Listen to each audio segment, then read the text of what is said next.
On this week's episode of Inside Outside Innovation, Robyn and I talk about OpenClaw, how you can't work out on a limb if you can't trust the trunk, and how to hire the right people in an AI era. Let's get started. Inside Outside Innovation is the podcast to help innovation leaders navigate what's next. Each week, we'll give you a front row seat into what it takes to grow and thrive in a world of hyper uncertainty and accelerating change.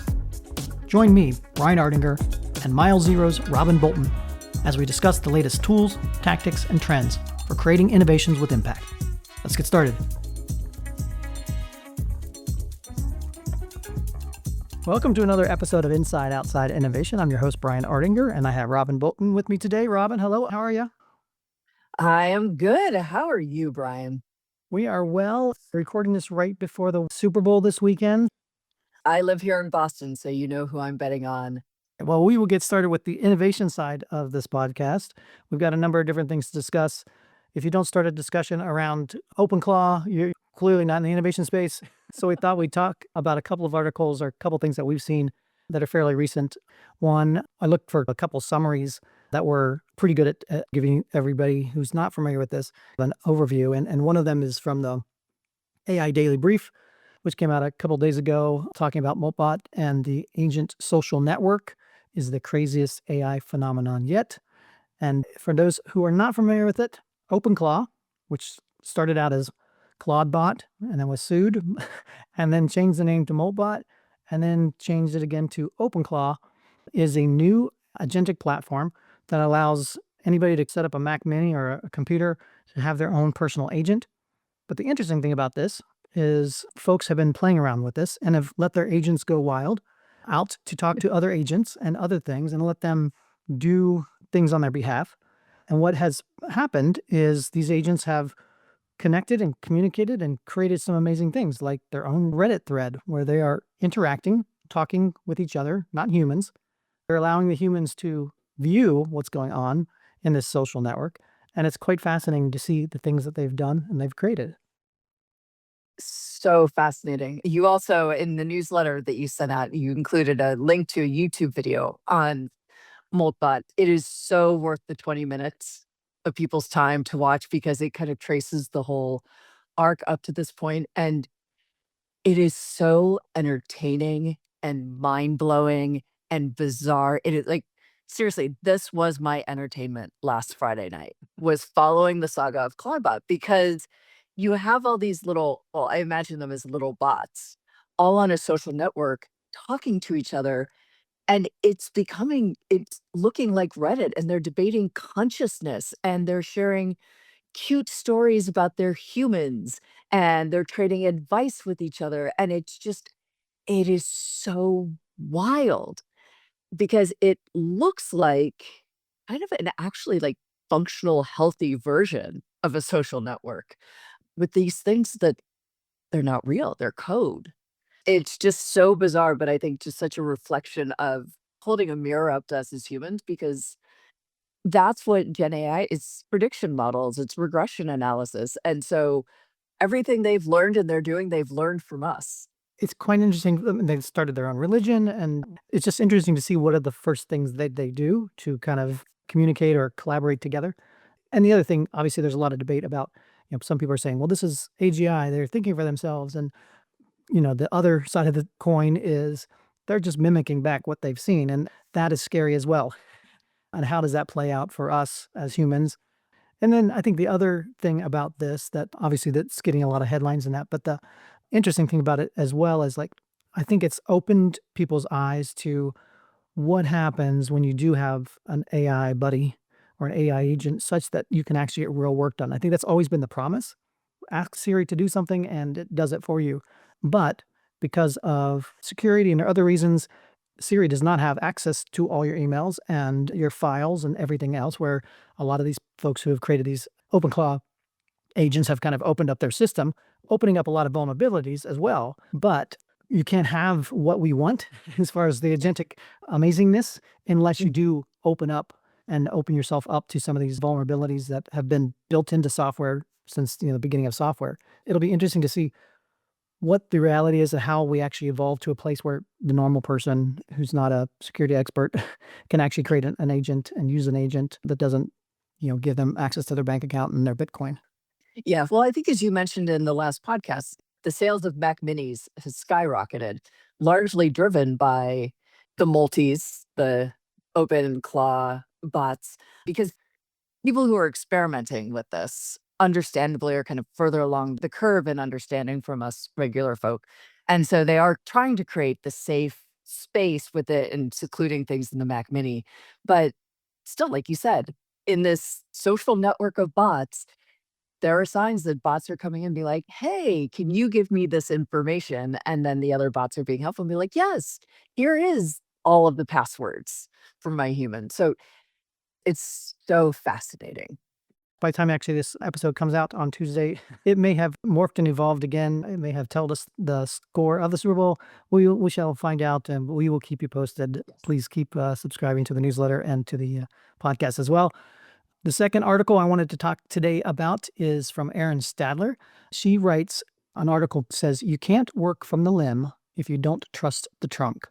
And it's a fascinating article about corporate innovation. One of the reasons why it doesn't work is because by nature, she gives an analogy about trees and how do things grow off of trees, and you have to have a solid trunk or new shoots to grow. And so, before you ask how to get people to take creative risks, you have to ask yourself, what kind of tree are you growing? It is an absolutely beautifully written article. As someone who very much prefers novels to business books, this made me happy. It felt like, it was the beauty of language that has a novel, but with the like absolute dead on insight of her analogy of the tree. And if a tree is rotting from the inside, no one's going to go out on the limb because they don't believe that limb can support them. And how that is so true in organizations where there's a toxic culture or there's mistrust. And no one is going to go out on a limb, even if you tell them to like take a risk, bring me your ideas. They don't trust in the solidity of the trunk. So they're not going to go out on the limb. And then she goes into other analogies of other types of trees, but it's just so insightful and so beautiful. Some of the other stuff she talks about, and that's something I've seen in real life talking and working with corporations is, just even simple things like the speed and pace of which you are asking your teams to work. If they're not familiar with that or they're not used to that, oftentimes speed itself is a detriment to a lot of these things because you tend to make more mistakes, and making mistakes in a corporate environment is people don't look favorably on that most of the time. So even the pace of how you make things go within your organization can be a major change or a major risk and major reason why people don't want to go out on a limb. You have to look at it not just like the big thing, how can you innovate or help me innovate, but it's even the process around how do you make those changes or help people get comfortable with those changes. And that's a process that takes years. I mean, she talks about kind of grafting a new tree onto an old tree, and that's the transformation that a lot of leaders kind of say they want when they're calling for more innovation or any sort of transformation. And that it, as she says, transformation isn't graft and walk away. It's years of tending the relationship between old and new until they become one system. Absolutely.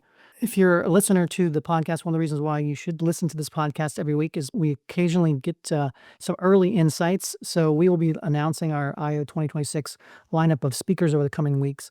Erin is one of those speakers who will be coming out. We'll give her more information as that comes out. But Amazing Thinker is going to be out in Lincoln on April 13th for that event. So hope you can be a part of that and keep listening to the podcast for future insights into who we're bringing. The third article is from Future Brief, and the title is How to Hire the Right People in the AI Era. This is a great article talking about what has to change when we're looking at talent in the new AI world. We just talked about all the folks that are experimenting with these new AI agents and such. And does that make a good person to hire? Somebody who's really tied into all the latest and greatest? The theory of this article talks about how you should be focused on hiring for judgment. AI allows inexperienced people to generate mediocre work at infinite speed. So if you hire someone who lacks judgment, they will flood your inbox with hallucinations, bad code, generic copy. They don't just make mistakes, they scale them. So great insight into that. And we can talk further about some of his insights.